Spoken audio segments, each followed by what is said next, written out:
One of the questions I get asked here is, which ECA body do I use to generate my report? Which ECA body would give me a master's rather than a postgraduate diploma? Now, if you studied your master's or your post-graduation course in Canada, you do not need to bother much about your ECA report. An Education Credential Assessment, or an ECA, is used to verify that your foreign degree is equivalent to that of the Canadian qualification. For example, I have studied my degree outside Canada. Hence, the ECA report would be applicable to me should I wish to go to Canada. Make sure you stick around till the end, because I'll also share with you what you need to do even before you begin the process for your ECA report. If you're just meeting, my name is Jason Machado and I'm the founder and immigration consultant. My passion is to save you from those greedy consultants who are all out to take your money. Since I'm new here and you're new here too, please make sure to hit the subscribe button that's below. So, buckle up your seatbelt, let's begin.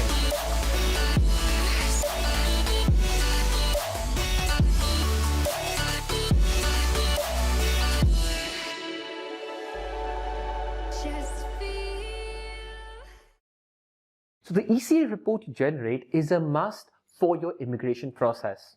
Your ECA report and the reference number must be included in your Express Entry profile. If you completed your education outside Canada, you need to have an ECA report to be eligible as a principal applicant for the Federal Skilled Worker Program or the Express Entry. You would also earn points for your education outside Canada.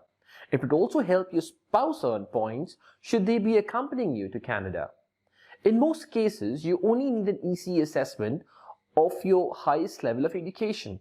For example, if you have a master's degree in education, engineering, philosophy, or technology, you only need an assessment for that degree. You wouldn't need one for your bachelor's in that case. However, if your master's degree from India doesn't fall in one of these categories, you must submit your bachelor's degree to be assessed. Your assessment must be got from an organization designated by IRCC, who in turn will generate a report that will inform you of what your education equivalency is against the Canadian standards. Now, the cost and processing time for each organization varies. A comprehensive list of the ECA bodies approved by IRCC are mentioned in the description below. If your report shows that your credential is not equal to a completed Canadian credential, or your university or college is not recognized, in that case you will not meet the education requirement under the Federal Skilled Workers Program. More importantly, you will get no points in the education factor. So as you can see, in case you have a bachelor's degree and you are single, in that case for a bachelor's degree you score 120 points. However, if you're married, then in that case for the bachelor's degree you score 112 points. In case of a master's, if you're single, you score 135 points. However, if you're married, in that case, your score would be 126 points. So what do you need to complete even before you begin your ECA process? Well, you may have guessed it by now.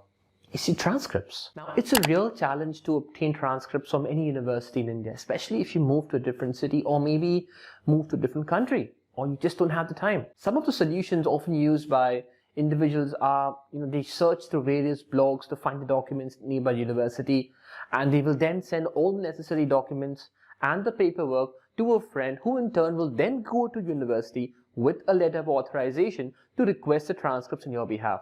Now, the authorized person will then have to endure countless trips to universities and stand in never-ending queues to just wait for their turn. The process is time-consuming and requires a lot of energy and can often lead to frustration. Hence, it's very important you ensure you have found a secure way to acquire your transcripts well before you apply for your ECA report. So after you log into the ECA website, fill in the ECA application form for IRCC. After you make the payment, you need to submit the original transcripts and copies of your attested degree and document. Either your university or you will then have to send them in a sealed envelope and courier them to the ECA body. Now, what you need to keep in mind is that usually the process for your transcript itself will take anywhere between 15 to 45 days, depending on your university, of course. So a word of caution here.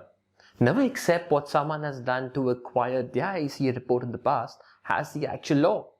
As you know, immigration changes, laws change, policies change. Once again, thanks for checking out this video. Smash like, hit the bell if you got any value. And if you'd like us to help you with your immigration process, you can email or even call us on the details given below. We'll see you in the next one.